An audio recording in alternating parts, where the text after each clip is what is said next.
ang bituin at araw niya kailan pa may liwanagin. Ako ay Pilipino. Ako ay Pilipino. Buong katapatang nanunumpa.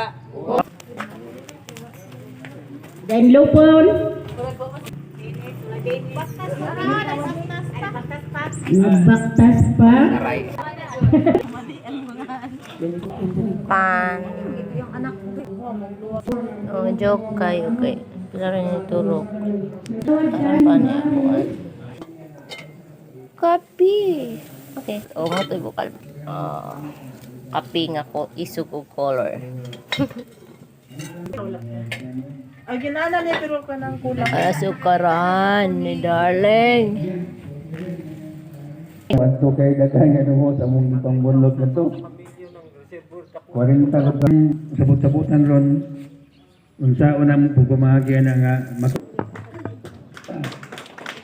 may buntag sa tanan sa atong mga barangay stasyon man. Pero sa sinugdanan gyud sa patubig diri gikan gyud ni sa tuang sa group.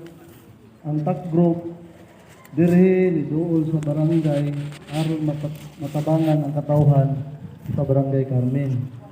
So karon kay kaning mga opisyal sa patubig ningon sila nga walay labot ang barangay.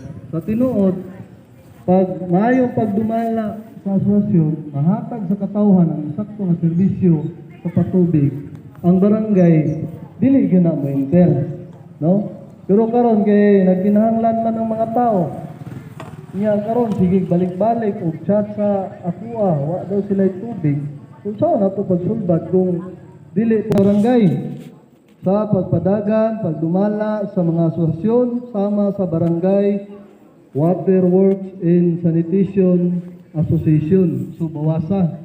Sa unang panahon, nahog manggunig ang nagdala ni barangay niya gi-turnover sa asosasyon, no?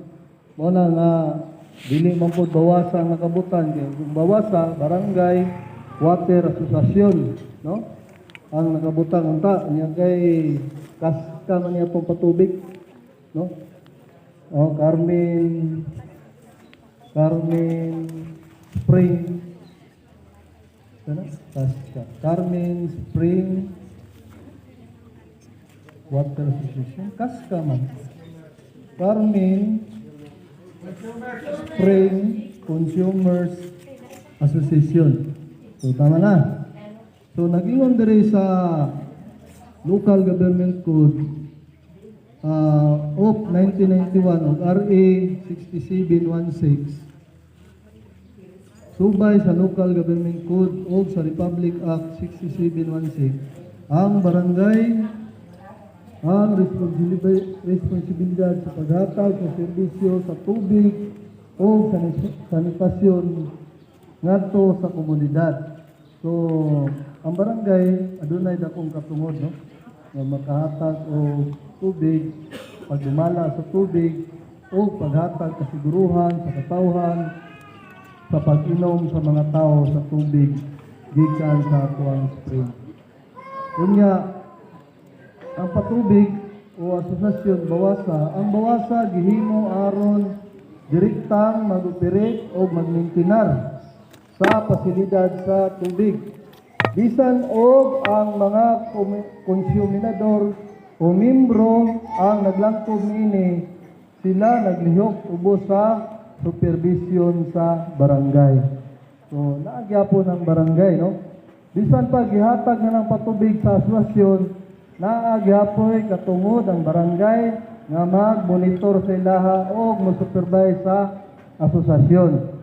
Pero usahay, ingon man lagi nga ang asosasyon pag nahatag na sila nagyud daw ang datong naay katungod. Tinuod na sila katungod pero under gihapon sa barangay council. Okay, katungod sa katungod sa barangay sa pagdumala. Una,